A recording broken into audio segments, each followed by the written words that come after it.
Makikipagtulungan sa UP Resilience Institute ang San Juan City Hall kaugnay sa pagresolba sa problema sa traffic at baha sa Metro Manila. Nakatutok si Bernadette Reyes.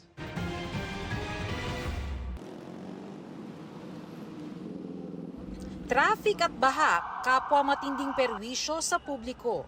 Kaya naman pinag-aaralan ng lokal na pamahalaan ng San Juan kung paano maiibsan ang epekto nito. Nakipagkasundo ang LGU sa UP Resilience Institute at National Center for Transportation Studies para sa teknikal at sayentipikong mga pag-aaral kung paano masosolusyonan ang problema. It's really more on a larger, like disaster risk reduction and mitigation, climate change adaptation, urban planning, transport planning, and it includes not just science but governance as well.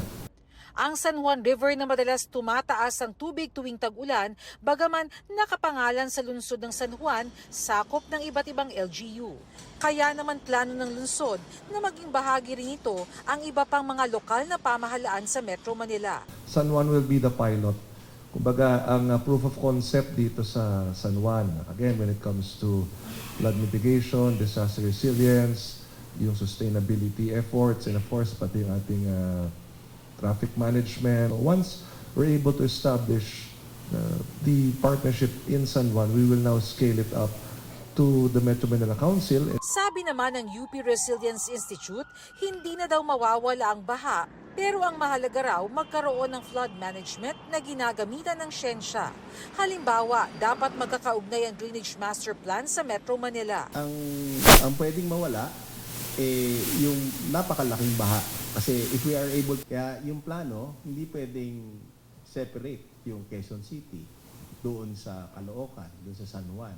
Yung magagawa sa Quezon City, makakatulong doon sa San Juan, tsaka Manila.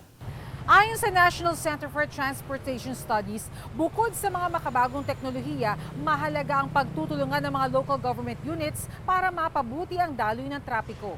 Ang objective really is to involve other LGUs as well para po sa kaiulad ng, para po mag-improve unang-una po ang trapiko, ang traffic management, as well as yung planning in terms of how to strengthen ito pong yung disaster risk management natin.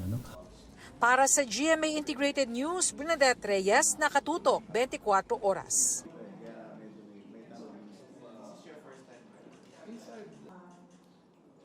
Habulin